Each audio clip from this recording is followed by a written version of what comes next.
Super ganda kasi ng bag na to. Conversation starter siya. Grabe guys, halata bang favorite ko siya?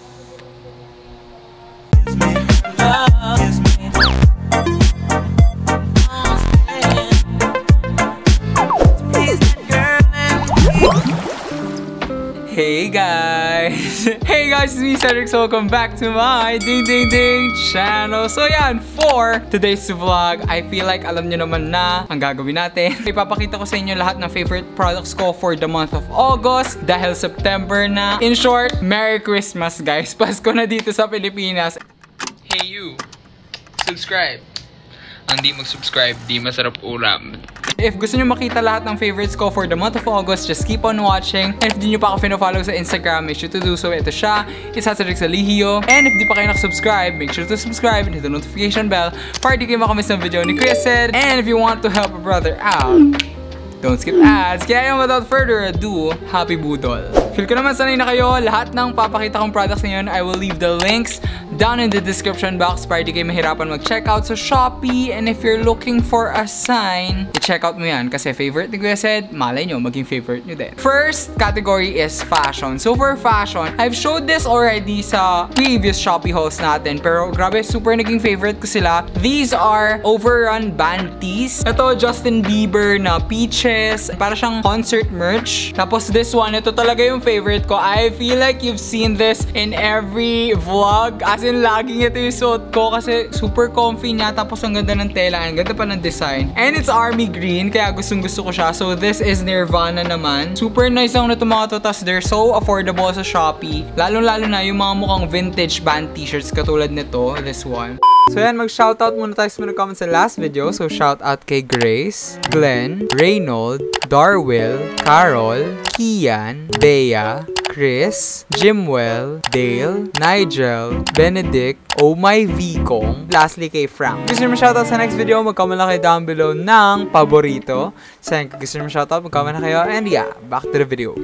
Next naman, I've showed this already na din. Parang Polo Ralph Lauren na inspired cap. This is parang 100 pesos lang to. Ang ganda niya lang. If bad hair day kayo. Ito, sinuot ko to last vlog, I think. Ayan, super ganda lang ng kulay na to. Parang ang lakas makamayaman ng kulay na to. Kaya, naging favorite ko talaga siya. Essential na ng cap sa akin ngayon. Lalo-lalo na kasi sa work ko ngayon, umaalis lagi. Eh, hindi naman ako madalas mag-ayos din ng buhok. So, kapag gulo-gulo yung buhok ko, magka-cap lang ako. Tapos okay na siya. It's just good to have a cap with you all the time. This is only 100 pesos.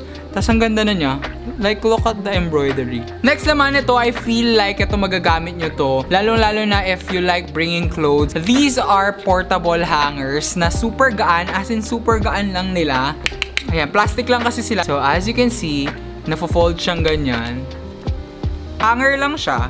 Yun, hanger lang talaga siya. For emergencies, pag meron kayong mga damit na hindi pwede malukot, ganun. And I would highly recommend these. Yung special thing dito, nafo-fold sila into that. Parang maliit na lang siya. Super mura lang din ito sa Shopee, kaya I would highly recommend you guys buy. Kahit 3, 5, ganun. Di mo talaga alam kung kailan mo need. So ito, laging nasa bag ko tong isa. Super handy lang to have. Last for fashion is this one. Ito, super na-enjoy ko talaga to. This is my DBTK na bag. Super ganda kasi ng bag na to. Parang very utilitarian. Super naging favorite ko to nung August. Nagbabalik loob nga ako sa DBTK. As you can see. Ang tagal na sa akin ng bag na to. As in years na siya sa akin. Parang, I don't know if last year or last year ko pa siya nabili. Pero lately ko lang siya nagamit. And grabe, na-enjoy ko siya. Kasi super daming pockets. Ayan o, meron dito. Tapos meron pa dito. Ito din, 2. Tapos meron sa harap. Meron dito. Tapos yung sa loob. Tapos ayan, parang ang pogi lang. Ito, in-add ko na lang tong chain na to. Black na chain. Galing yan sa ibang bag. Oh, diba? Parang ang pogi kasi nitong bag na to. Ang dami niya malalaman. Kasya na lahat. Pinalitan ko lang siya recently. Ngayong September. Pinalitan ko lang siya nitong Kanken. Kasi I really want to use my Kanken ulit. Katulad na to, ang dami din niya malalaman. I feel like na-ROI ko na nga siya sa paggamit ko noong August. Nai-in-love ulit ako sa DBTK kaya. Diba? Tapos may pocket pa pala sa likod. Ang dami niya talagang bulsa. I call this the multi-pocket bag.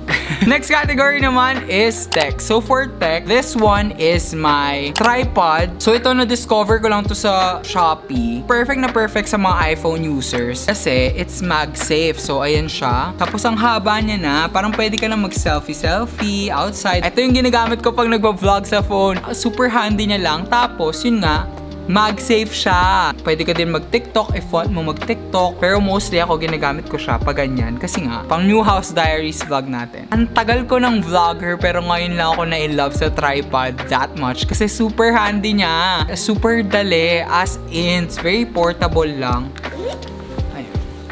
Diba? If meron kayong iPhone na MagSafe, I would highly recommend this tripod. Lalo-lalo na sa mga mahilig mag-take ng videos, take ng photos. Tapos, ito nga, nagagamit ko pa siya kapag nagtitake ako ng Instagram pictures mag-isa. Tapos may kasama pa siyang remote. That's one thing na maganda sa kanya. May kasama siyang remote. Tapos magnetic yung remote niya dito.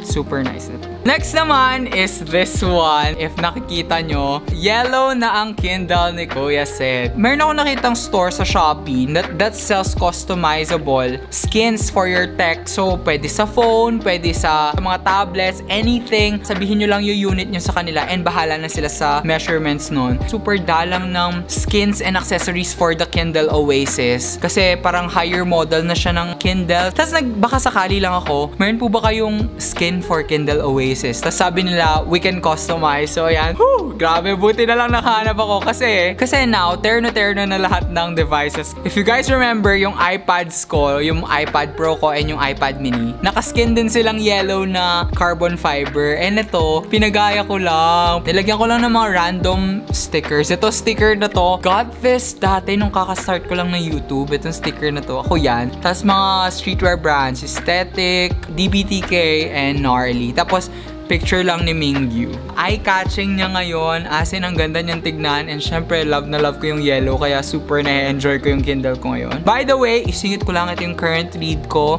Sa Kindle ko, I'm reading All That's Left in the World by Eric Brown, End of the World. Tapos may love story dyan. Tapos, I'm also reading The Hunger Games. And this is my very first copy ng Hunger Games. As in, makikita nyo talagang luma siya kasi meron ganito. Oh my gosh, that's me. Tumatakbo kasi yung SSC dati. I get it now bakit hindi nila ako binoto kasi traumatizing ang picture na yan. Super luma na nitong book na to and I've been into The Hunger Games lately kasi nga dahil doon sa bagong book na binasa ko. These are the books I'm reading right now. Naisingit pa yung books na binabasa.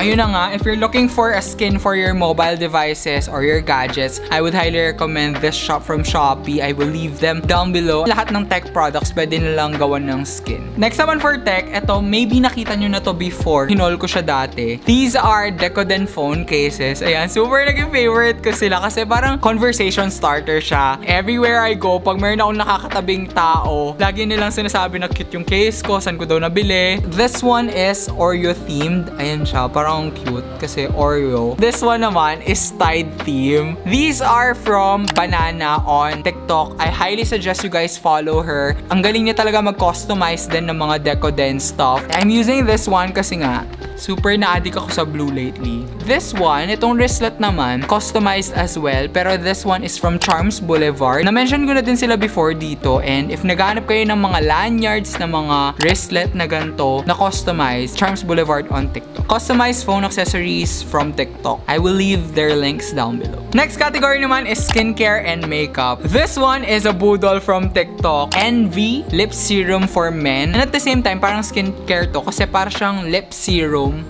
Ayan, we're gonna use it. It's very moisturizing sa lips. Tapos, it gives it that natural tint para lang hindi ka mukhang patay. Alam nyo ba yung parang namumutla ka ganun? Binibigyan niya ng konting color. As in, very light lang ng color na binibigay nito. And at the same time, ayun nga, super moisturizing niya like a lip balm. Parang hindi siya offensive for guys that want to start out with makeup. Mura lang dito sa Shopee. This one naman is a perfume. Una sa lahat, ang ganda ng packaging. Itong Dior Sauvage na scent. Super bango. Super bango niya. Sa mga guys dyan that are looking for a new scent, Dior Sauvage. Maganda pa dito. Long lasting niya. Perfect din to for students kasi very affordable na lang. Next one naman, ito. Naging holy grail ko na siya kasi lagi ko siyang ginagamit. This is Nutri-Air. Perfect for mga students and sa mga nagwo-work dyan. Meron silang iba-ibang classes. Ito mga nasa akin, meron ako Energy. This one is Recover. Tas this one is Diet. May event dito sa Clubhouse sa amin. Pagpasensyaan nyo na kung may kakaibang boses kayo naririnig. Favorite ko na to yung Energy kasi legit guys kapag ginagamit ko yun as in nagigising ako kasi may happy birthday. Happy birthday kung sino man yung nagba-birthday dito sa Clubhouse namin. what it is, ito nga, para siyang vape pero not necessarily kasi hindi siya umaabot sa lungs nyo. Ini-inhale nyo siya pero lalabas nyo din siya sa nose nyo. It acts very much like an essential oil kasi sa ilong lang naman siya dumadaan. So, sample.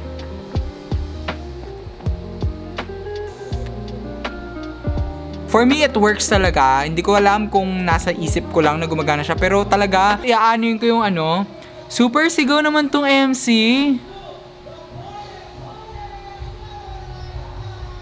I think I left mine sa office. Diba, hinahanap ko. Oh, ayan siya. Nandito sa sasakyan ko. Sabi ko sa inyo, favorite ko talaga to eh. Ang daming variants nito. You could look for what you need specifically. Kung ara kailangan nyo ng strength, kailangan nyo ng love, ayun. Itong recover, feel like magagamit ko to every after I work out. Pero if I would suggest, lagi nyong bilhin yung energy. Kasi yun talaga gumagana sa akin. Next category naman is food. So for food, eto, grabe guys, halata bang favorite ko siya. Ubus na siya. This is Lotus Biscoff. Mahal nito sa iba, parang 400 isang jar. Pero sa Shopee, 700, apat na. Guys, tingnan nyo, apat na yung binili ko.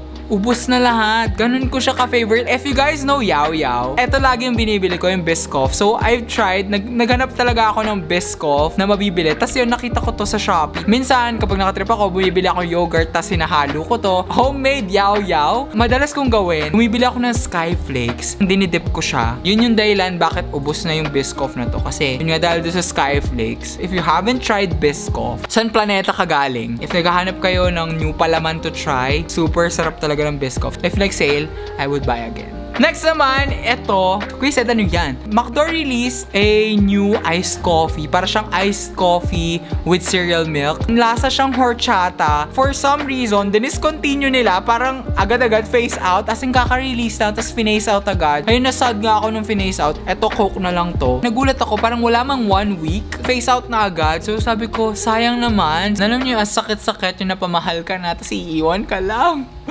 I've tried their new iced coffee. Naging favorite ko. Tapos ayun, iniwan din tayo. Sakit, diba? Anyways, next. Ito naman, this one naman is an imported chocolate. This is Bark Thins. Parang nga siyang pang-aso kasi bark. Pero bark asin yung tree bark. Dark chocolate with blueberries. So galing lang to do sa friend ni mama. Lagi akong binibigyan ng ganito. As in lagi. I don't know if galing sa States. I would try to find one sa Shopee. And I will link it down below. Next category naman is movies and series. So for movies and series, Heartstopper Season 2. Grabe. Ito na. May season 2. Tapos may magkakaroon pa daw ng season 3. Okay naman. Satisfied naman ako sa Heartstopper season 2. It didn't let down. Alam ko na kasi yung story kasi binasa ko na yung mga books. So ayun. I'm looking forward to season 3. Alam niyo yung kakasimula lang ng episode, halikan na agad yung nagaganap. Parang nashock ako. Wait. What is this? This is not Heartstopper. And I'm not gonna give out spoilers, pero if napanood nyo na yung Heartstopper Season 1, I highly recommend you guys watch Heartstopper Season 2. Next naman, eto, binasa ko to sa Kindle ko. Lagi ko siyang minimension sa mga vlogs. Red, White, and Royal Blue. It's hard to say, pero medyo na-disappoint ako sa movie. As in, ang dami nilang kinot. If you read the books, kasi complete yung sa book talaga. Tapos nung pinanood ko yung movie, parang skip. As in, para siyang nagjo-jump. Super jumpy lang nung story for me sa movie. Na-in-love ako sa book. As in, one of the best reads this year. If nagustuhan niyo yung movie na Red, White, and Royal Blue, I highly recommend you guys read. Mas kumpleto, mas maganda siya, mas detailed kasi sa book, kaya mas gusto ko yung book kaysa sa movie. Next naman is No Hard Feeling. I was not expecting to love this movie, pero grabe, super funny niya. If mahilig kayo sa mga rom-com, I highly recommend this movie kasi super funny niya, super aliw ng movie na to. Next category naman is my Spotify favorites. So for my Spotify favorites, first favorite ko is The Flash by Kwon Eunbi. Ganda nitong song na to. And actually, Eunbi got her first music show win with this song. Super ganda talaga ng mga nire-release ni Eunbi na music. Ang ganda lahat ng mga title tracks niya. Wala pa siyang nire-release na pangit na song. Stan Kwon Eunbi. Next naman is Fast Forward by Somi. Ayan. Somi is one of my favorite soloists din. Pero ang hirap niyang i-stan kasi like Blackpink, super dalang niya mag-comeback. As in parang once every 2 years. Kaya ang hirap niyang i-stan. Next naman is Taxi by Jo Yuri. So Yuri is actually another member of IZ*ONE. Parang happy-going na song. Ganun siya. Kaya I love it so much. Next naman is Killing Me Good by Jihyo. So if you guys know, Jihyo is a member of Twice. And ayan, nag-solo debut siya. This song is everything. Super perfect sa kanya ng song na to. Tapos super perfect ng outfit niya. Super perfect ng visuals niya. Perfect dance. Everything is perfect about this. And I can't wait. Sana perform niya to sa concert this coming September 30. Alam niyo ba, lumipad na sa isip ko na manonood kami ng concert. Pero yun, I'm looking forward to it. So yun lang lahat ng favorite ko for this month. If may nagustuhan kayo sa mga products na pinakita ko, I will leave the links down in the description box para di kayo mahirapan mag-check out. Check out nyo na yan. Huwag nyo nang pigilan kasi Pasko na din naman. So, gastos away. Sana nag-enjoy kayo sa video na to, and if you did, make sure to give this video a big thumbs up, subscribe and hit the notification bell para di kayo makamiss ng video ni Kuya Sid. And yun na nga, that's it for this video. Thank you guys for watching, and always remember that it is okay to be a weirdo. Bye! Namamaos na ako, my gosh.